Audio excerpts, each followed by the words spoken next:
कानून लाने पे जोर दिया। ये राजनीति कर रहे, इनको काम करना है नहीं। कहा कि बिहार में नहीं, इनको तो काम करना है नहीं।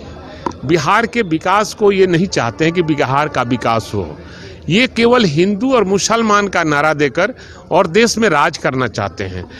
भूखमरी से लोग मर रहे हैं, स्कूल में विद्यार्थी नहीं है, टीचर नहीं है, अस्पताल में डॉक्टर नहीं है, और मरीज है तो डॉक्टर नहीं है, दवा नहीं है, तो उसकी चिंता इनको नहीं है। रोज मारे जा रहे हैं, मैंने बकरी और बकरा को भी लोग खरीद के तब उसका हलाल करता है, लेकिन आदमी को तो बिना पैसा दिए हुए ही हत्या हो रही है और सरकार करवा रही है। और सरकार इसके लिए दोषी है क्योंकि सरकार वैसे पदाधिकारियों को पोस्टिंग कर रही है जो अपराधियों से मिलकर और अपराध को बढ़ावा दे रही है, और सरकार रोकने में विफल। बीजेपी वाले नमस्कार, मैं आप देख रहे हैं मेरी गाड़ी फिर भिजवा दिया आप लोगों ने। वो आ जाएगा, अंजार को बोल दिया, फिर घूमेगा। हम लोग जनसंख्या नियंत्रण कानून लाने की बात करें आप। भाई मैं ये कह रहा हूँ कि उन्होंने दो बातें कही, बीजेपी के लोगों ने। उन्होंने अल्पसंख्यक समुदाय को निशाना बनाकर उन्होंने गोया गाली देने का काम किया है। एक खास समुदाय को निशाना बनाकर कोई ये बात करना लोकतंत्र, जमहूरी कदरों और आईन भारत के खिलाफ है। उसने कहा है, मैं साफ समझता हूँ, आंकड़े बताते हैं और यही सच्चाई है कि जहाँ गरीबी ज्यादा रही है, निरक्षरता ज्यादा रही है, वहाँ आबादी बढ़ी है।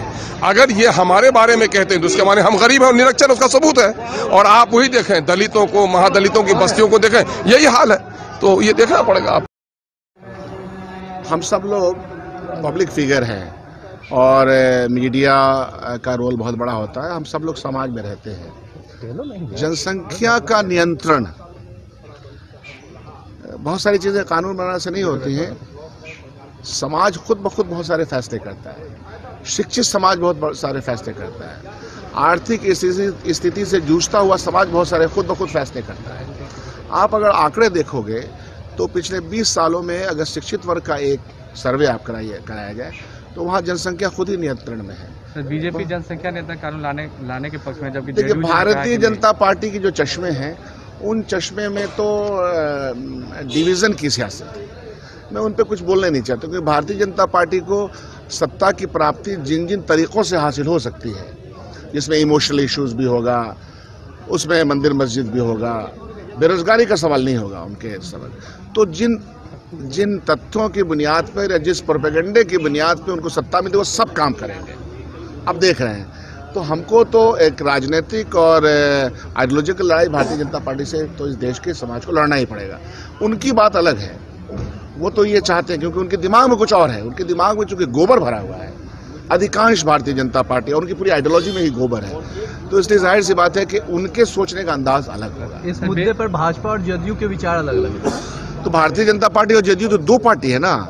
अलायंस पार्टियां अपने अपने 370 पे भी जदयू के अलग मुद्दे हैं, बाबरी मस्जिद के ऊपर भी उनके अलग रहा है। तो दो पार्टियां जब होती हैं, अलायंस पार्टनर के अलग अलग होते हैं, इसमें कोई दिक्कत नहीं है, रहा करें। वेब सीरीज को लेकर सरकार ने गाइडलाइन जारी किया।